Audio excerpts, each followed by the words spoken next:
Tú siempre estás aquí, tan cerquita de mi vera, que te puedo sentir. Buenas noches a todos, os saludo en el nombre de Jesucristo. Me siento feliz de escucharos orar, de escucharos adorar, aunque estamos separados físicamente, pero simplemente por escucharos me siento unido a vosotros y bendecido por vosotros. Deseo que la gracia de Jesucristo esté en vuestras casas y reciban este fuerte abrazo en el nombre de Jesús. Me gustaría compartir con vosotros unos puntos, unos detalles o unos versos de las Escrituras acerca de una persona maravillosa, y es la maravillosa persona del Espíritu Santo, que siempre se encuentra con nosotros y está en nosotros. Todo aquel que tenga Biblia, vamos a leer en el libro de Mateo, capítulo 3, verso 11, un verso precioso que va a ser el trampolín que vamos a utilizar para compartir la palabra del Señor en esta noche. Mateo 3:11 dice: Yo a la verdad os bautizo en agua para arrepentimiento, pero el que viene tras mí, cuyo calzado yo no soy digno de llevar, es más poderoso que yo. Él os bautizará en Espíritu Santo y fuego. Amén. Al examinar las referencias en los 4 evangelios y también en el libro de Hechos, se aclara que el bautismo del Espíritu es considerado en cada caso, en ese tiempo, como un acontecimiento futuro, el cual nunca había ocurrido previamente. En el libro de Hechos, capítulo 1, verso 5, dice: Porque Juan ciertamente bautizó con agua, mas vosotros seréis bautizados con el Espíritu Santo dentro de no muchos días.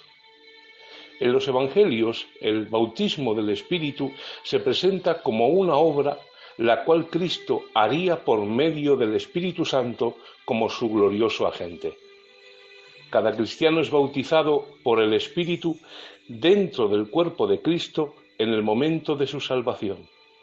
Este hecho es destacado en el pasaje central sobre el bautismo del Espíritu en el Nuevo Testamento, que se encuentra en 1 Corintios capítulo 12, verso 13, y allí se dice: Porque por un solo Espíritu fuimos todos bautizados en un cuerpo, sean judíos o griegos, sean esclavos o libres, y a todos se nos dio a beber de un mismo espíritu. Cada cristiano, desde el momento que es salvo, es bautizado por el Espíritu dentro del cuerpo de Cristo. Por medio del bautismo del Espíritu se cumplen 2 resultados importantes. Primero, que el creyente es bautizado o ubicado dentro del cuerpo de Cristo. Y segundo, relacionado con esto, es la segunda figura del bautismo o inmersión, que significa que somos sumergidos o bautizados en Cristo mismo. Estos 2 resultados simultáneos del bautismo del Espíritu son tremendamente significativos. Por medio del bautismo del Espíritu, el creyente es colocado dentro del cuerpo de Cristo en la unión viviente de todos los creyentes verdaderos de la edad presente. Por eso dice la Biblia en 1 Corintios capítulo 6, verso 15: ¿No sabéis que vuestros cuerpos son miembros de Cristo? El bautismo del Espíritu, por lo tanto, es la obra del Espíritu en el creyente cuando cree, por medio del cual le injerta en el cuerpo de Cristo y le hace partícipe de la Iglesia, que no solamente es la actual, sino la Iglesia que empezó en el Pentecostés y que terminará con el arrebatamiento de la Iglesia. Cristo, por causa de esto, de estar injertados en él, es la cabeza de su cuerpo y es el único que dirige las actividades de la Iglesia. El cuerpo así formado y dirigido por Cristo también nos dice en las Escrituras que es nutrido y cuidado por Cristo mismo. Por este mismo motivo, una de las más maravillosas obras de Cristo es la de santificar su propio cuerpo en preparación para su presentación en gloria. Como miembro del cuerpo de Cristo, al creyente se le dan también dones o funciones especiales para que sea útil y de bendición en el mismo cuerpo.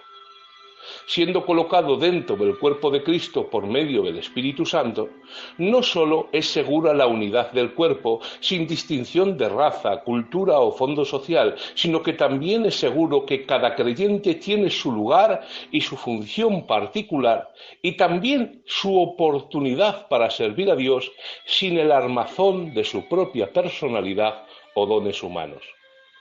El cuerpo como un todo es unido entre sí, como dice Efesios 4:16. Esto es, aunque los miembros difieran, el cuerpo como un todo está bien planteado, planeado, unido y organizado. En adición a su relación con respecto a otros creyentes en el cuerpo de Cristo, el que es bautizado por el Espíritu tiene una nueva posición en cuanto a estar en Cristo. Esto fue anticipado en el libro de Juan, capítulo 14, verso 20, donde Cristo dijo la noche antes de su crucifixión: en aquel día, dijo Jesús, vosotros conoceréis que yo estoy en mi Padre, y vosotros en mí, y yo en vosotros. La expresión vosotros en mí anticipaba el futuro bautismo del Espíritu Santo. Como consecuencia de que el creyente está en Cristo, es identificado en lo que Cristo hizo en su muerte, resurrección y glorificación. El creyente es bautizado en Jesucristo y en su muerte, y si lo es en su muerte, está sepultado, pero también resucitado con Cristo. Por eso dice la Biblia en Colosenses 2:12, sepultados con Él en el bautismo, en el cual fuisteis también resucitados con Él mediante la fe en el poder de Dios que le levantó de entre los muertos. El bautismo del Espíritu Santo es, pues, injertados en Cristo, es la obra del Espíritu que nos coloca en una nueva unión con Cristo y con nuestros hermanos creyentes, formando un solo cuerpo. Está unido intrínsecamente a la regeneración y morada del Espíritu Santo. Se efectúa todo al mismo tiempo en el interior del creyente, pero son obras diferentes de parte del glorioso Espíritu en el corazón de aquel que cree. Hay una pregunta que muchas veces nos hacen a todos los ministerios, y es ¿cuándo se reciben los dones espirituales? La respuesta a esta pregunta es que los dones espirituales son otorgados por el Espíritu Santo en el mismo momento de la conversión o entrega a Cristo. No es extraño entonces que justamente en ese momento empiecen en ocasiones a manifestarse y fluir algunos dones, sobre todo los que por su naturaleza intrínseca sean propicios para ello, como pueden ser las lenguas o la profecía. Lo explico de una forma más sencilla. Por este motivo es muy común que cuando una persona acepta a Cristo, inmediatamente ha sido regenerada, es hecha morada del Espíritu, ha sido sellada por el Espíritu y ha sido bautizada en el Espíritu, injertándole en Cristo y uniéndole al cuerpo de la Iglesia, que justamente en ese momento empiecen a hablar en lenguas o en profetizar. ¿Por qué? Porque los dones son otorgados en el mismo momento de la conversión.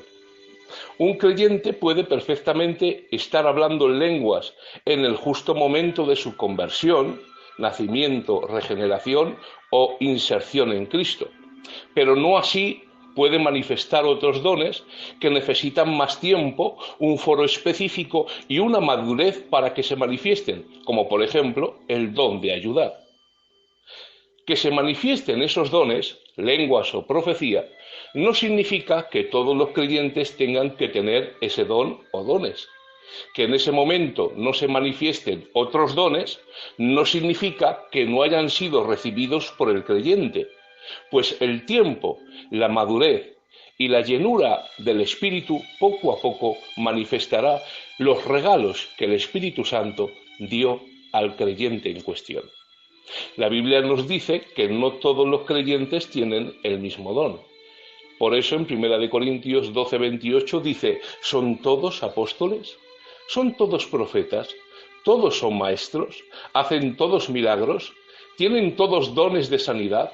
¿Hablan todos en lenguas? ¿Interpretan todos? Por lo tanto, la respuesta lógica es no. No todos reciben o recibimos los mismos dones. Por eso en Romanos 12:4 dice, porque de la manera que un cuerpo tenemos muchos miembros, pero no todos los miembros tienen la misma función. ¿Quiénes reciben los dones? Te voy a dar una buena noticia.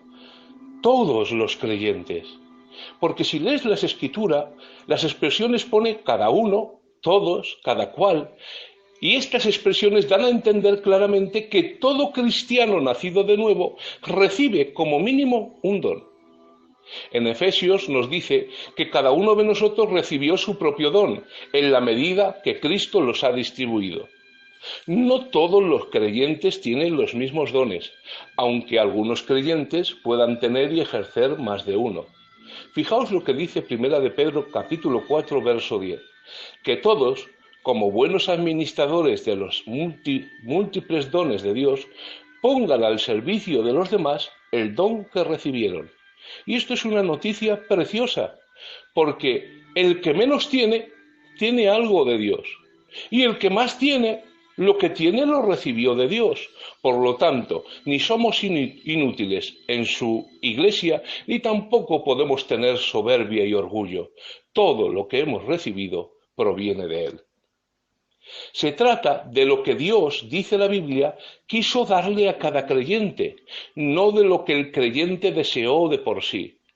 Todo lo realiza el mismo y único Espíritu, según Corintios 1, capítulo 12, verso 11, repartiendo a cada uno sus dones como Él quiere, pues el Espíritu de Dios es soberano y es Dios.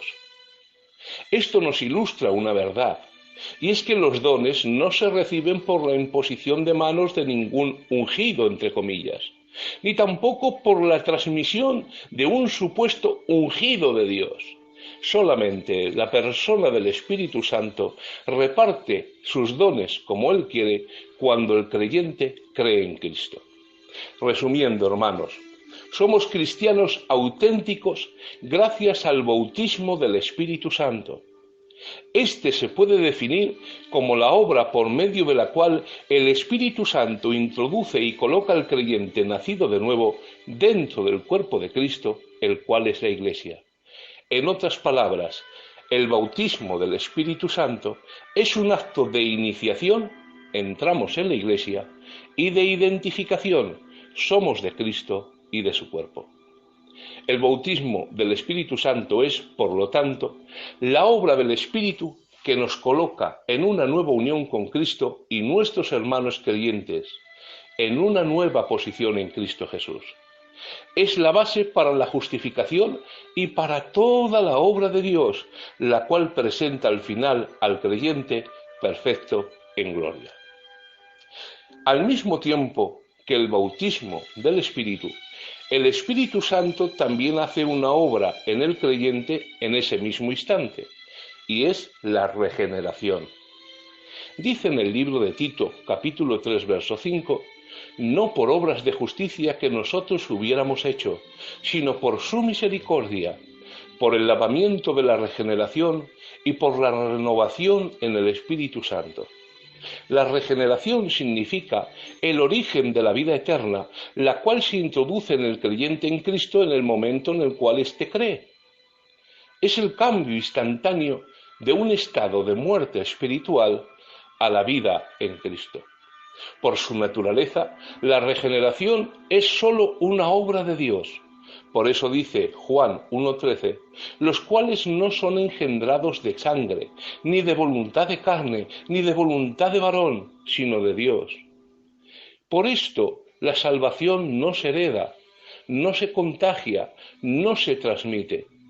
Por esto, debemos de testificar y dar luz a nuestros hijos, pues el que sea uno hijo de un creyente no da a entender que esa persona haya nacido de nuevo.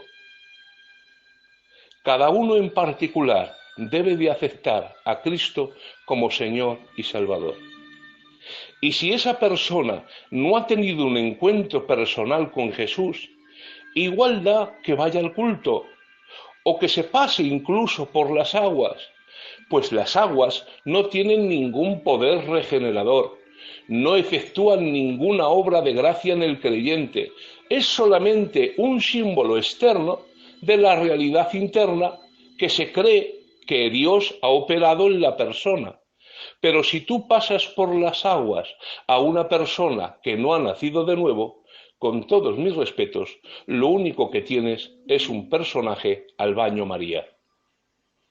El concepto central de la regeneración es que un creyente, el cual en un principio estaba muerto espiritualmente, ahora ha recibido vida eterna.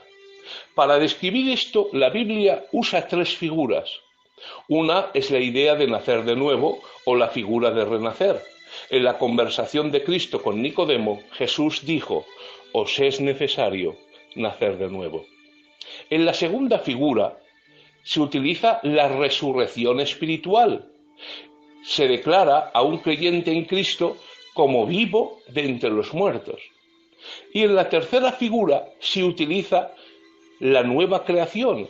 El creyente es exhortado a vestíos del nuevo hombre, creado según Dios, en la justicia y santidad de la verdad. Efesios 4:24. Las tres figuras, como el nuevo nacimiento, la resurrección espiritual o la nueva creación, manifiestan o dan a entender una idea. Hablan de la vida nueva, la cual se recibe únicamente por fe en Jesús. Dada la naturaleza del acto del nuevo nacimiento, la resurrección espiritual y la creación, está claro que la regeneración no es llevada a cabo por ninguna obra buena del hombre. No es un acto de la voluntad humana en sí misma y no es producida, como he dicho antes, por ninguna ordenanza de la Iglesia, tal como el pasarse por las aguas. La regeneración es enteramente un acto de Dios en respuesta a una sola cosa: la fe del hombre en Jesús. Hay un resultado evidente cuando una persona ha sido regenerada o ha nacido de nuevo. En muchos aspectos, la regeneración es el fundamento sobre el cual está edificada nuestra total salvación.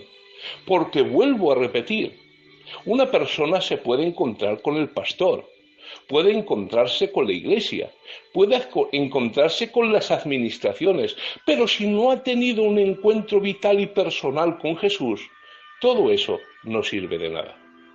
Sin la nueva vida en Cristo, no hay posibilidad de recibir los otros aspectos de la salvación, tales como la morada del Espíritu, la justificación o los resultados consiguientes de esta.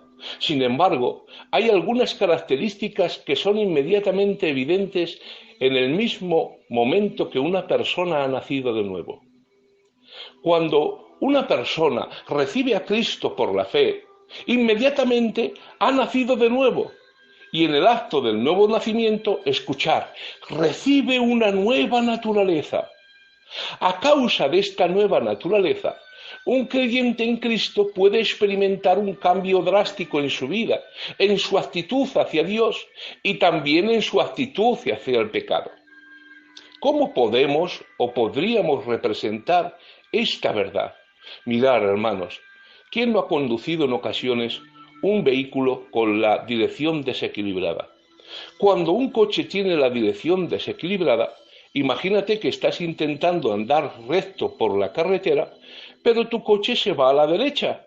¿Por qué? Porque tiene la dirección desequilibrada. Si tú sueltas el volante, inmediatamente el coche se va a la cuneta, se sale del camino. Bueno, ¿y cómo puedes, Raúl, conducir un coche que siempre tira la cuneta, que siempre se sale del camino y siempre se va hacia el monte? Muy sencillo. Cuando una persona sabe que el coche que está conduciendo tiene la dirección desequilibrada, el conductor tiene que hacer una cosa, y es ejercer una fuerza en sentido opuesto a donde, por natura, el coche siempre va.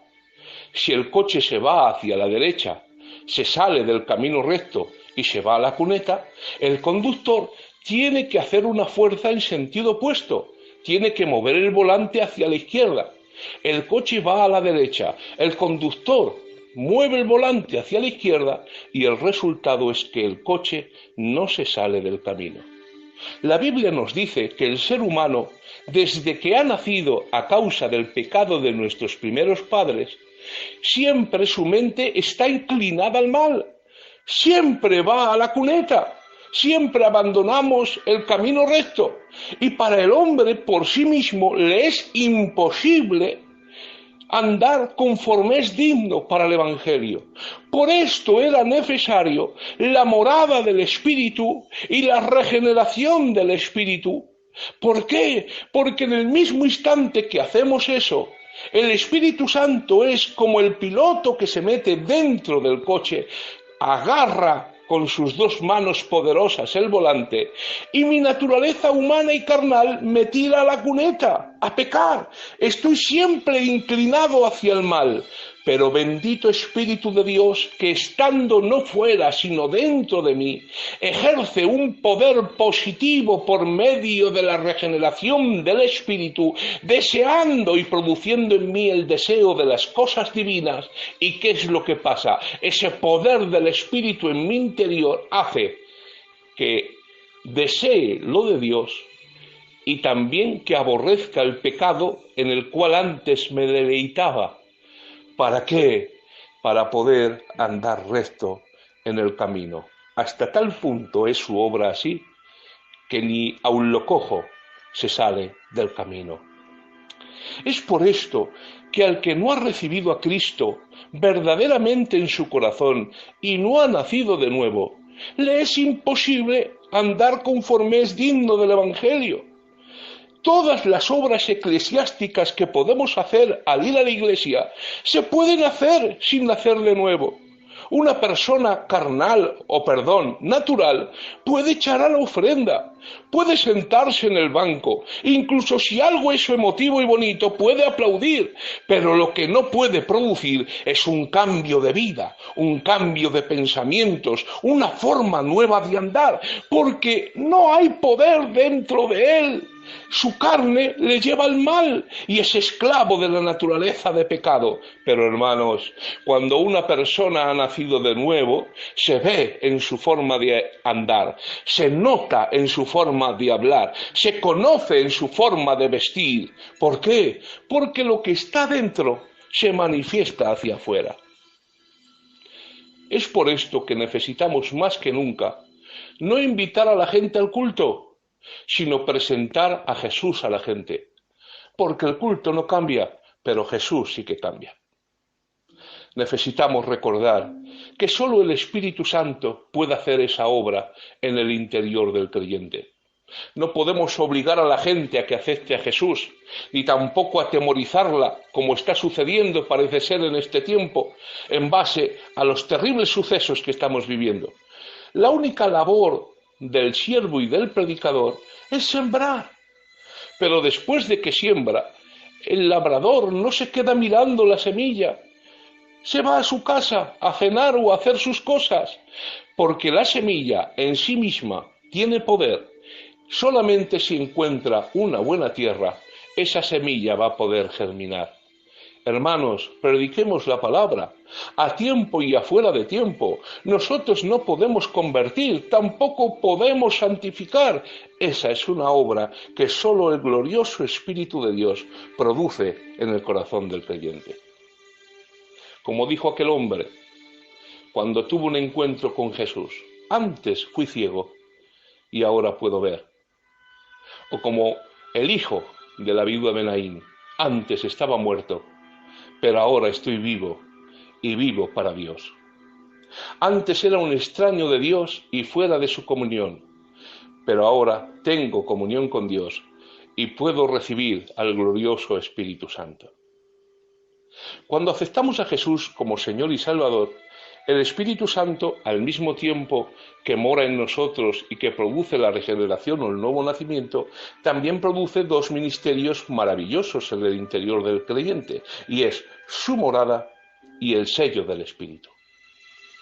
Aunque el Espíritu de Dios estaba con los hombres en el Antiguo Testamento y Él era la fuente de sus vidas o sus nuevas vidas y los significados o el significado o el origen de su victoria espiritual, no hay evidencia en las Escrituras de que todos los creyentes del Antiguo Testamento tenían al Espíritu morando en ellos. Al revés, lo que la Biblia nos enseña es que el Espíritu venía y después se marchaba. Aunque los cristianos escuchen esto, podemos variar grandemente en poder espiritual, incluso en la manifestación de los frutos del Espíritu. La Escritura enseña plenamente que cada cristiano que ha nacido de nuevo tiene al Espíritu de Dios morando en él, en su corazón. El hecho de su morada está mencionado en tantos pasajes de la Biblia que no vamos prácticamente ni a nombrarlos. Solamente te recuerdo ese pasaje del libro de Juan capítulo 7, 37. En el último y gran día de la fiesta, Jesús se puso en pie, alzó su voz diciendo: si alguno tiene sed, venga a mí y beba. El que cree en mí, como dice la Escritura, de su interior correrán ríos de agua de vida. Y, explica la Escritura, esto dijo del Espíritu que había de recibir los que creyesen en él, pues aún no había venido el Espíritu Santo, porque Jesús no había sido aún glorificado. Romanos 8:9 sostiene lo que estoy diciendo, la morada universal del Espíritu Santo en el corazón de cada creyente, pues si una persona no tiene al Espíritu Santo en el corazón, Romanos 8:9 dice, si alguno no tiene el Espíritu de Cristo, no es de él. Punto. Se declara repetidamente que el Espíritu Santo es un don de Dios, un regalo de Dios solamente para los que creen en Jesús. Ya que estamos hablando de la morada del Espíritu y del sello del Espíritu, me gustaría hacer un pequeño paréntesis para hablar de la unción. Y lo que voy a decir lo digo con mucho respeto, hermanos, como ustedes se merecen. Recíbelo si lo deseas, lo que te voy a decir. Jesús en los Evangelios nada dijo de la unción cuando habló que enviaría al Espíritu Santo, en Juan 14 y en Juan 16. En muchas ocasiones hemos escuchado mensajes de predicadores que dicen, yo no sé lo que es la unción, pero sí sé sus efectos o lo que se siente. Pero la Biblia sí nos dice, hermanos, lo que es la unción. Jesús no habló nada de ella, ni el apóstol Pablo, ni el apóstol Pedro, ni tampoco Santiago, ni Judas, ni se menciona en ninguna de sus cartas. Tampoco se menciona la unción en el libro de Hechos, ni en Hebreos mencionan nada sobre la unción. El único que menciona la unción es el apóstol Juan, únicamente en su primera carta dentro del contexto específico del capítulo 2, en los versos 20 y 27. Y dice así, pero vosotros tenéis la unción del Santo y conocéis todas las cosas. Y dice el 27, pero la unción que vosotros recibisteis de él permanece en vosotros. Escuchad esto, la unción permanece en vosotros y no tenéis necesidad de que nadie os enseñe. Así como la unción misma os enseña todas las cosas y es verdadera y no es mentira, según ella os ha enseñado, permanecer en él. Aquí, hermanos, la unción tiene una característica mística, misteriosa, sorprendente, y es que la unción enseña, y la unción permanece en vosotros. En otras palabras, la unción mora en el creyente y encima enseña al creyente. ¿Qué significa esto? ¿Qué es la unción? ¿Es un poder místico para hacer milagros? ¿Es como una fuerza tipo Star Wars? Porque yo he escuchado en muchas ocasiones a muchos predicadores hablar de la unción como algo fuera de la persona del Espíritu Santo, que se tiene o que no se tiene, o que hay grados, o que hay niveles, o que... No lo entiendo, hermanos. El problema de las cartas de Juan es que los lectores estaban preparados para enfrentar a los anticristos, que no se está refiriendo al anticristo de la gran tribulación. La palabra anticristo significa todo aquel que se opone a Cristo. se estaban preparados para enfrentarse a todos aquellos que se oponían a Cristo, sean personas o filosofías, ya que tenían la unción del Santo, la unción de Dios en ellos. Porque la capacitación es la consecuencia lógica de la morada del Espíritu Santo. En otras palabras, ¿quién o qué es la unción? Es el Espíritu Santo morando en el corazón del creyente. La unción es sin duda el Espíritu Santo, debido a que, según el verso 27, enseña todas las cosas, ilustra, ilumina, capacita al creyente y encima permanece en ellos, mora con ellos. ¿Y quién mora con el creyente en el interior del creyente? Ilumina, capacita y enseña. No es la persona gloriosa del Espíritu Santo. No es lo que dijo Cristo que el Espíritu Santo iba a hacer. Por lo tanto, la unción no es algo fuera de la persona del Espíritu Santo, es la misma persona del Espíritu. El contexto de la declaración de Juan, de que la unción misma nos enseña todo lo que necesitamos, que nadie más nos enseñe.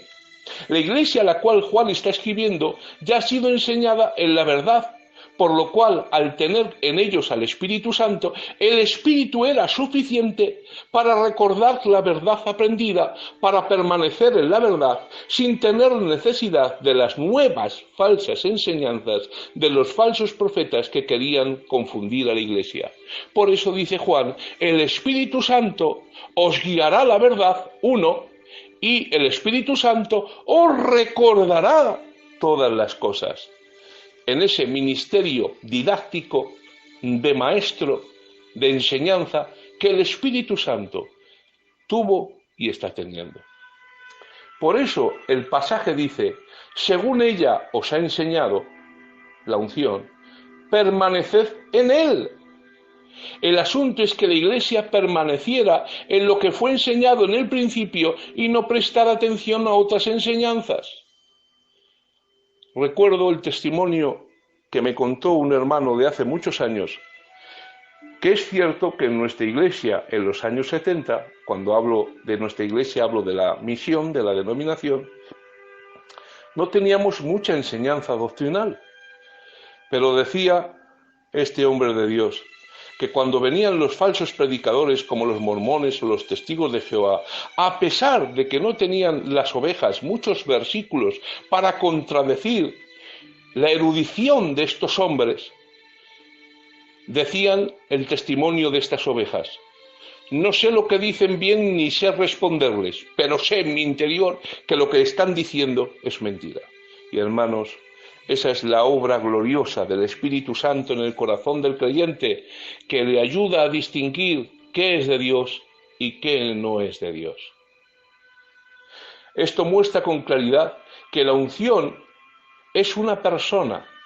Jesucristo mismo, por eso dice la Biblia, fue ungido con el Espíritu Santo y la capacitación dada por él.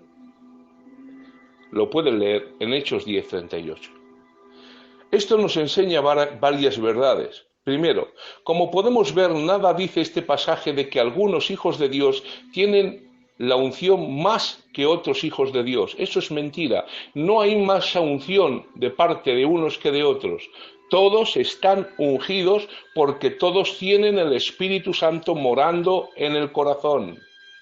Nada dice la Biblia de que existan niveles de unción como enseñan estos falsos maestros. Tampoco dice la Biblia que los líderes son ungidos especialmente. No, todos somos ungidos, llenos, morada del Espíritu. Ni en ningún versículo de la Biblia se nos dice que busquemos la unción. Solo da por sentado de que ya la tenemos por el mismo hecho de que somos hijos de Dios y el Espíritu Santo mora en nosotros. En Efesios 1:13 dice que todo cristiano tiene el sello del Espíritu Santo desde el momento de creer. Si la unción representa el haber recibido el Espíritu Santo, entonces todo creyente tiene la unción. Y en Efesios 5:15 nos manda, eso sí, que seamos llenos del Espíritu. Desde este punto de vista de la llenura del Espíritu, sí es posible ser más lleno que otros. Podemos encontrar creyentes más llenos del Espíritu que otros creyentes. pero el sentido es de vivir en más obediencia y sometimiento al Señor. Nada que ver con el sistema místico actual, donde incluso tienes que viajar grandes distancias para que el ungido ore por ti o recibas la unción correspondiente previo pago de mucho dinero. Todas estas enseñanzas son mentiras y falsedades que sólo se fomentan por el amor al dinero y a la autopromoción personal de parte de falsos siervos de Dios y de ingenuos que les interesa creer en todo esto porque ellos mismos anhelan tener todo eso. El ungimiento, la unción, recuérdalo, es universal. Ocurre en el momento de la salvación y doctrinalmente es lo mismo que la morada del Espíritu Santo. La enseñanza de que uno es ungido en forma subsiguiente a la salvación y de que es una segunda obra de la gracia o que sólo es posible cuando se está lleno del Espíritu Santo no está en las Escrituras. El ungimiento de 1 de Juan 20, 2:20 y 2:27, si se interpreta correctamente, se relaciona al acto inicial de morar más que a una obra subsiguiente del Espíritu. Por eso dice, la unción que vosotros recibisteis de Él permanece en vosotros. Y en 2 de Corintios 1:21 dice, y el que nos confirma con vosotros en Cristo y el que nos ungió es Dios. Hay un contraste entre la morada del Espíritu y otros ministerios. Dado que algunas obras del Espíritu acontecen simultáneamente en el creyente en el momento de su nuevo nacimiento, debe hacerse una cuidadosa distinción entre estas diferentes obras. Por consiguiente, la morada del Espíritu no es lo mismo que la regeneración o el nuevo nacimiento producido por el Espíritu, aunque acontecen al mismo tiempo. De igual manera, la regeneración y la morada del Espíritu no son lo mismo que el bautismo del Espíritu. La morada del Espíritu no es lo mismo que la llenura del Espíritu, puesto que todos los creyentes son moradas del Espíritu, pero no todos están llenos al mismo nivel del Espíritu. La morada del Espíritu, quédate con esta verdad, es lo mismo que la unción del Espíritu y el sello del Espíritu. El hecho de que la morada del Espíritu o su unción es un rasgo característico de esta era, dice en Juan 14:17, y el Espíritu de verdad, el cual el mundo no puede recibir, porque no le ve ni le conoce, pero vosotros le conocéis, porque mora con vosotros y está en vosotros. Por medio de la morada del Espíritu, el individuo o la persona es santificada y apartada para Dios. Sé que algún creyente está preguntándose, bueno, Raúl, ¿y qué es entonces el sello del Espíritu? La morada del Espíritu Santo se representa como el sello de Dios en 3 pasajes del Nuevo Testamento. En 2 de Corintios 1:22 dice, el cual también nos ha sellado y nos ha dado las arras del Espíritu en nuestros corazones. El Espíritu Santo es el sello de Dios sobre su pueblo, su derecho sobre nosotros como su propiedad. La palabra griega traducida como arras en estos pasajes significa prenda. Esto es, parte del dinero de la compra o propiedad dada como anticipo para garantizar la seguridad de pertenencia de todo lo que resta. Te lo explico más sencillamente. Vas a un lugar y te gusta algo de esa tienda, pero no has tenido o has traído el suficiente dinero para pagarla completamente. Entonces, ¿qué haces? Dejas un anticipo. Por ejemplo, esa televisión de 60 pulgadas que la han puesto a la mitad, pero si tú te vas a por el dinero a casa, se la llevan y ya no hay. Entonces, ¿qué haces? Llamas al vendedor y dices, a ver, quiero esta televisión, pero tengo que ir a casa por el dinero. Y te dice, el primero que la coja se la lleve. No, espere. Usted pide 600, pero aquí tengo 200. Le das de los 200, te hace un papel y esa televisión ya no se vende porque el anticipo garantiza que la televisión es tuya. Lo que está dando a entender la palabra por medio de las arras del Espíritu y del sello, que Dios nos ha regalado el don maravilloso del Espíritu Santo, es el pago inicial de nuestra herencia celestial. que Cristo prometió y aseguró para nosotros en la cruz. Debido a que el Espíritu nos ha sellado, estamos seguros de nuestra salvación, porque nadie, ningún ser humano ni ningún demonio puede romper el sello de Dios. En otras palabras, es el anticipo que estamos disfrutando ahora de lo que Dios ha concedido y ha ganado para nosotros en el reino de los cielos. Voy pues para preparar lugar para vosotros, para que donde yo esté, vosotros también estéis. Jesús tenía que preparar un lugar para nosotros, porque ese lugar no estaba preparado. Pero mientras Él va a prepararlo, ¿qué nos ha dado? El sello del Espíritu, las arras del Espíritu, que es el anticipo que garantiza que lo que Él nos ha concedido va a dárnoslo después todavía en el reino de los cielos.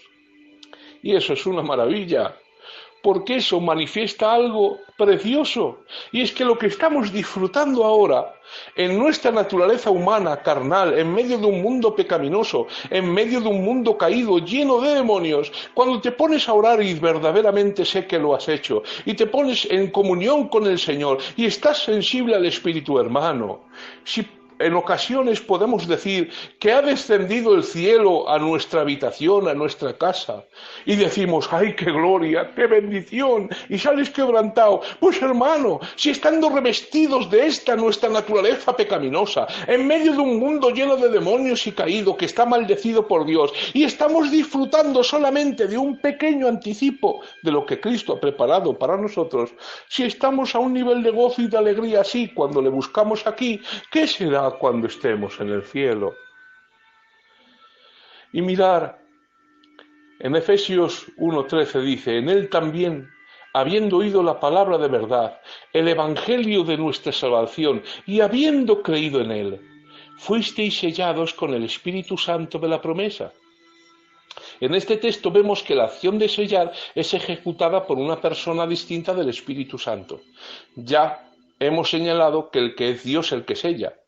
Por eso el texto dice, fuisteis sellados. ¿Con qué fuimos sellados? Pues con el Espíritu Santo. Para entender mejor esta verdad, a manera de ilustración, pensemos cuando decimos que algo ha sido sellado con lacre, que se ponían los sellos antiguamente en las cartas.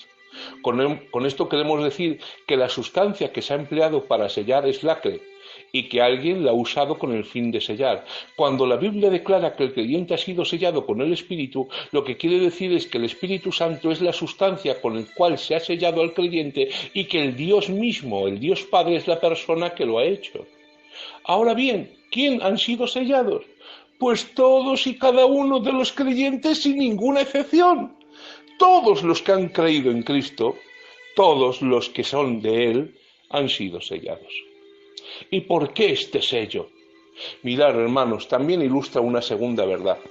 En aquellos tiempos, imagínate que una persona iba a una gran serrería a coger madera que necesitaba para hacer obras importantes y veía troncos de madera de cedro o de ciprés del Líbano, que era madera muy cara y muy valiosa. Y igual esa serrería tenía 100 troncos.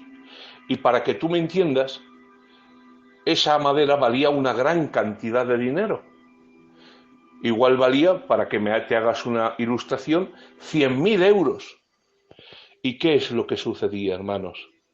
Que este hombre venía y veía esa maravillosa madera que quería que fuera para él. Entonces iba donde el dueño del aserradero y pagaba el lote completo, los 100.000 euros, billete tras billete. Pero acontece que este hombre había venido él solo con un caballo y no tenía medios para llevarse toda la madera. Entonces, ¿qué pasaba? ¿Qué sucedía con ese trato? ¿Se echaba atrás? No. Este hombre pagaba íntegramente el precio de esa madera. La madera se quedaba en el aserradero, no se movía, pero toda la madera comprada inmediatamente, ese lote se le ponía un sello, el sello personal del comprador. Podían venir muchos otros hombres a comprar esa madera, pero esa madera no se podía comprar porque ya tenía dueño. El sello identificaba al dueño. ¿Y a qué esperaba entonces la madera, Raúl? Muy sencillo, a que el señor fuera a su casa, mandara a su siervo con muchos carros y muchas bestias de carga, para que cuando llegara al aserradero pidiera lo que era suyo y se lo llevara todo junto a la casa del Señor. Es lo que ha hecho nuestro glorioso Cristo. Nuestro glorioso Cristo murió en la cruz del Calvario, pagando el precio más alto que se podía pagar por el ser humano pecador y perdido, la sangre que sale de su corazón traspasado. Pero sucede que cuando nosotros le hemos aceptado como Señor y Salvador, todavía seguimos en la misma tierra, vivimos en la misma casa, tenemos que ir a los mismos mercados, tenemos los mismos problemas, no hemos sido movidos a ningún sitio, pero atención, el Señor vino, nos compró, la transacción ha sido hecha, telestelai, todo ha sido completado, todo ha sido consumado, todo ha sido pagado. Entonces, ¿qué pasa? Él se fue al cielo, nos ha dejado aquí, nos ha abandonado, se ha olvidado. No, hermanos, no se ha olvidado, porque dejó el sello de su espíritu. Y cuando viene Satanás o los demonios para intentar decir, esa madera era mía, ese personaje era mío, ese hombre era mío, ¿sabes lo que dice el sello? No, Satanás, no, demonio, este sello identifica que esta persona ha aceptado a Jesús y llegará un momento en el cual sonará la trompeta y los muertos en Cristo resucitarán de entre los muertos, hermanos, y subirán hacia arriba. Y dice la Biblia, y luego nosotros, los que hayamos quedado, seremos, hermanos, transformados y arrebatados. Y esto que está dando a entender, que ahora estamos aquí en el aserradero, que seguimos en las mismas condiciones, que nada aparentemente ha cambiado, pero sí ha cambiado todo, porque tienes el sello del Espíritu y no le perteneces a este mundo, no le perteneces a Satanás, ni incluso le perteneces al pecado. Has sido comprado por precio y le perteneces a Jesús. Y cuando Cristo haga que suene la trompeta, hermano, inmediatamente mandará a sus siervos para que recojan el trigo en sus graneros y la paja sea quemada en el fuego. Por lo tanto, hermanos, no tengas temor, no tengas miedo, no tengas dudas. Le perteneces a Jesús porque tienes el sello del Espíritu. Me gustaría seguir un poquito más con la llenura del Espíritu, los condicionantes, etcétera, pero lo vamos a dejar aquí. Otro día, si el Señor lo permite, continuamos con este maravilloso tema de las obras del Espíritu Santo en el creyente. Espero, hermano y hermana que me escuchas, que la palabra de Dios te haya hecho bien. Espero que el Espíritu Santo te haya ministrado y deseo con todo mi corazón que esta palabra produzca en ti esperanza y también fe. Que Dios te bendiga mucho. Un abrazo y adelante.